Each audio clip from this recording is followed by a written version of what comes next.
بسم اللہ الرحمن الرحیم۔ السلام علیکم۔ حضرت لقمان رحمۃ اللہ علیہ بہت بڑے حکیم گزرے ہیں جو اللہ کے بہت پرہیزگار بندے تھے۔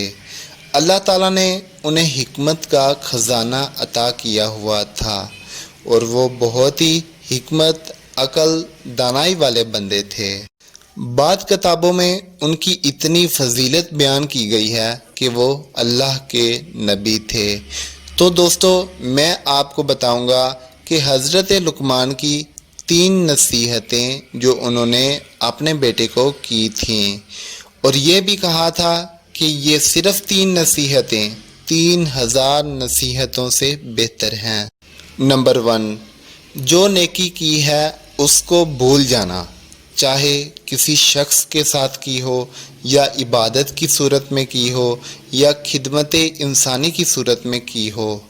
اور حضرت لقمان رحمۃ اللہ علیہ نے دوسری اور تیسری نصیحت یہ کی تھی کہ موت کو اور اپنے رب کو ہر وقت یاد رکھنا۔